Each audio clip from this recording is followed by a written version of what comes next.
Hey, YouTube. Wanted to go live here. I may end up taking this video offline at some point and editing it, but I wanted to address some questions that I've seen about the Fate RPG that I think might be a slight misunderstanding of how Fate works, and I wanted to talk about those. And so one of the sort of concerns that I had seen addressed when it came to Fate from the player perspective is whether Fate kind of lacked consistent boundaries or a structure from which you kind of knew what you could do and what you couldn't do. And Rory McDonough kind of posed the question, and I'm paraphrasing here, but essentially he was a little bit worried because he didn't know if there was too much that he was asking of the GM, if that was a thing, and that would that be sort of trying to abuse the game, right? And so this is a common thing that you hear about when people talk about Fate, right? And the one of the criticisms of Fate is that it's easy to abuse the system because it's so open and freeform and narrative in nature. People think that it's super easy to abuse the system, and I kind of disagree with that. And here's why. Fate requires you to shift the way you think about gaming, right? Fate, you cannot play Fate like you play more traditionally structured games, right? Fate does not play like D&D. Fate does not play like Fantasy Flight Games Star Wars, right? It doesn't play in that hyper-structured environment. The way that Fate works is that you have a narrative that you guys are telling together, right? You as the GM and the players are telling a story together, right? And so that's one of the major things to remember right off the bat, is that this is not a game in which everything is viewed through the lens of your player character, right? This is a game that heavily involves the player themselves, not just their character, okay? So this is not your traditional, the GM creates all of the story and the players through their character just experience it, okay? That's not how Fate works. Fate is a collaborative storytelling game. So what that means is when you as the player want to do something, the fiction that you guys have created already is your structure, is your boundaries, right? And there are rules as well. So for example, in Fate, there are 4 actions, right? You're either overcoming something, you're creating some sort of advantage that you or your party members can use to help you in a situation, you're attacking something, or you're defending against something, right? Those are the 4 basic tenets of most role-playing games. Now, they're broken down and structured into, moves empowered by the Apocalypse World, into actions and features and skills and whatever in other RPGs. But ultimately, at the end of the day, it's those 4 actions that you are doing in any role-playing game. And so abusing the system is hard to do if everybody is staying true to the fiction, and if the GM is willing to say, I need you to justify this for me. Like, if you're saying something outlandish and it doesn't fit with the fiction, first of all, you as the player, you're not playing in the spirit of the game, right? If you're doing that intentionally, you're trying to power game the system, right? That's ultimately what they're trying to do. And people will do that in any system, because that's typically their nature. That's not a fault of the system. That's a fault of the player. They're trying to work the system to their advantage. Okay. So in Fate, if you say, okay, well, we have there's established that there's a magic system, right? That people in the world can cast magic. And then you say, well, I want to cast this spell, but every time I do that, it lays waste to a city. Okay, so if you as the player are saying that, and this is sort of what the example Rory gave, if you as the player are saying that, to me as the GM, I'm going to say, Okay, well, let's talk about that for a minute, because that's an insanely large consequence of this magic. How do you imagine that something like that would happen, right? And so you would need to come up with a good justification for that. Now, is that abusing the system? Well, no, because if at the end of the day, you come up with a really cool and creative story to justify why that happens, then you are playing the game. That's what you're supposed to do, right? It's a collaborative storytelling game. But most of the time, you as the player are going to be like, oh yeah, that doesn't really make sense. I guess maybe that doesn't happen, right? And then you readjust the narrative to what fits. Because stories have boundaries. Stories have structure, right? Fate is not as free form as everyone thinks it is, right?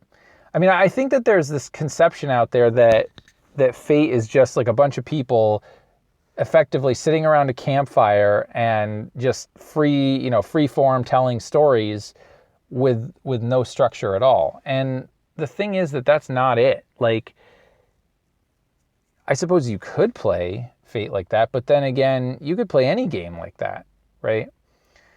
But Fate does have structure, right? When you actually start looking at the rules of how Fate is played, there's a lot. It's not as rules light as everyone says it is. It is a fairly gamey system if you let it, right? So when it comes to, from the player perspective, if you're like, well, I want to justify how to do this thing, that's okay. That's what you're supposed to do.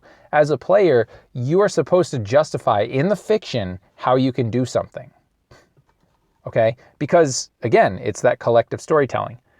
Now, you see this a lot with Fate Accelerated, because Fate Accelerated uses approaches as opposed to skills, which are used in Fate Core. And the approaches are just what they sound. It's how you approach a situation. It's how you do something versus what you do, right? So a skill might be athletics, right? A skill might be persuasion. A skill might be fighting. A skill might be shooting. Where an approach might be forceful or careful or quick, right? Sneaky, flashy, stuff like that. So there's a lot in that people say, well, somebody tries to use their best approach for everything, right? Okay. Well, again, you're constrained by the fiction. So if somebody is forceful in that's what they've taken as their best approach, right? That's the one that's going to give them the highest advantage when they're rolling their dice. Doesn't it make sense that they're going to try to use forceful as much as they can, right? But you have to justify that. And so the way that you get around that abuse is you tell the player, as the GM, you tell the player, describe your action to me. Describe it as it was a movie, as if we're seeing it on screen, what you're going to do, right? Because through that description, through that narrative description of their action, you as the GM will then decide what approach makes sense, okay? And that's an important distinction. I think a lot of people believe that because the approaches are on the character sheet, that it's up to the player to decide what approach is used. And I don't think that's the case. I think it's up to the GM to decide which approach is used. It's up to the player to describe the narrative and tell the GM and the other players how they're trying to resolve this situation, right? And same thing with Fate Core. I mean, Fate Core uses skills, yeah, but you would use the exact same method. Describe to me what you're going to do, okay? So it's a fantasy setting and you are sneaking up on a settlement and you have to get past a pair of guards and into the settlement unseen so that you can find a contact who's there, who is going to provide you with information about a magical artifact, right? So your situation is, how do you get past the guards? Okay. Well, you're not going to say, I stealthily walk around sticking to the shadows and try to sneak past them, right? If you're using the name of the approach in Fate Accelerated or the name of the skill in Fate Core in your description, that's not the right approach, right? What you want to do is you want to think about it. Okay, so it's nighttime, right? Yes. And are the guards holding torches? No, they're holding lanterns. One of them is holding a lantern. The other one is holding his spear and kind of peering out into the darkness. Okay, well then what I'm going to do is I'm going to take a look around and see if there's any kind of trees or maybe any kind of like wagons or boxes or any sort of cover that I might be able to get behind. Absolutely. And or if there isn't, you can spend a fate point to say there is, right? So yes, absolutely. In fact, it looks like there is construction going on the wall, and there's a large pile of timbers and other construction equipment outside the wall that you could potentially get behind. Okay, great. So what I want to do then is I want to, as quietly as I can, sneak over behind those with the intention of peeking over and seeing if I can ascertain whether or not there's an angle of approach that will make it easier for us to get in. Okay, great. Then what I would do as the GM is I would say, all right, first I need you to make me an overcome roll. And in this case, you're going to use, if it's Fate Accelerated, you're going to use your stealthy approach because you've described to me that you're trying to move silently. Great. Go ahead and do that. And I would set either a passive opposition based on, the NPCs and their characteristics, or I might roll for the NPCs if I wanted to do an active contest, right? Now, suppose that it plays out in the PC's favor, right? Well, let's say the PC succeeds with style, which means that they rolled 3 or more higher than the target number or the active opposition. That means that they have an aspect on the scene, right? So maybe what happens is as they're sneaking along, something happens and a piece of, a guard makes a sound up on the wall on the opposite side, or there is a commotion that happens inside the wall that distracts the guards even more. And so there you have an extra boost. And then I would say, okay, great, now you're behind this thing. And you said that you wanted to look to see if there was some sort of angle of approach or whatever. Well, yes, there is. In fact, you could sneak behind the guards, but right now, they're even more distracted because they're trying to ascertain where that noise is coming from. So they're not actively looking for you. Okay, fantastic. Then what I'm going to do is I'm going to run over to the wall as quick as I can and kind of put my back up against the wall and then slide against the wall until I get to the point where, the open gate is, and I'm going to sneak right in. Great. So what I need you to do then is make I'll say an overcome roll again, but this time you're going to use your quick approach, because you described that you're doing it quickly, right? So there really isn't a way in that case to justify, let's say, using forceful, okay, with that description. Because what I did was I asked the player to lead with the description of what they're doing, okay? So if you're ever in a situation where you're running the game and you have a player saying, well, I want to forcefully make my way past the guards, you say, okay, well, how? Right? And then they'll describe to you what they want to do. And if you as the GM think that a different approach in Fate Accelerated or a different skill in Fate Core makes sense based on their description, that's what you would tell them. You would say, well, it actually sounds like what you were trying to do is be clever and not forceful, right? So I'm going to have you roll clever, right? That's how you avoid the abuse, right, that people talk about. And frankly, you can say straight up no. I mean, if all of a sudden, if you're playing in a medieval fantasy world and, a player tries to say, well, and I'm going to create an advantage to try to build a nuclear weapon. You can say, I'm sorry, you wouldn't know how to do that. You can't, there's no components to do that, right? You don't have access to uranium or plutonium or any radioactive substance. And even if you did, you wouldn't have the knowledge to do that, right? I mean, now that's a completely outlandish example, right? But like, sometimes that's what people think, that fate is completely freeform and open and that you can just do whatever you want. But like any other game, fate has structure, right? You just have to think about it in a different way, right?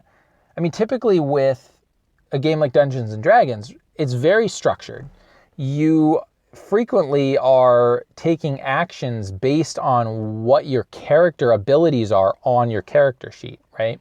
You are attempting to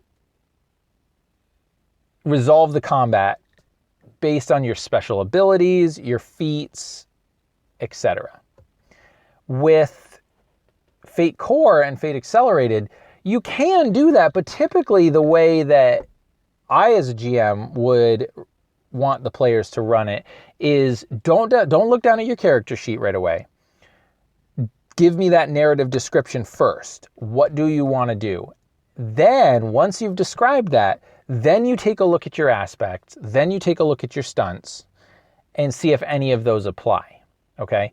Because you lead with the narrative. You don't lead with the mechanics. You don't lead with what's on your character sheet, okay? So I hope that makes sense. I hope that if anybody watches this and you're having that concern about fate, that maybe this will give you an idea as to how to overcome that.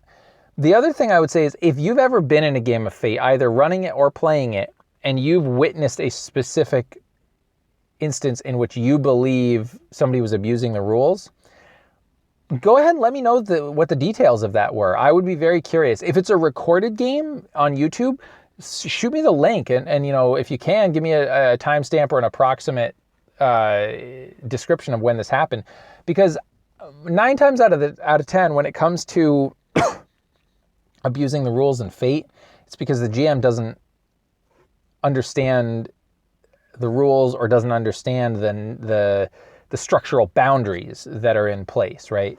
They let things happen, or they have to say no because the players don't understand how the game works. And so I think it's important before you start playing a game of Fate to say, look, the way this game works is everything is driven by the narrative. Everything is driven by the description of the actions that you're taking. So before you roll any dice, before you look at your character sheet to justify any kind of aspect or to use any kind of stunt or skill, tell me what you're going to do. I will set up the scenario, you react to that, you tell me how you're going to do that. Then I react and I will tell you, okay, roll this or do this.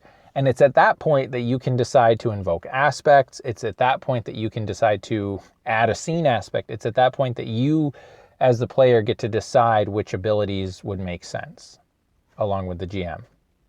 So hopefully that helped. Let me know what you guys think. I'd love to hear your thoughts on this, and happy gaming.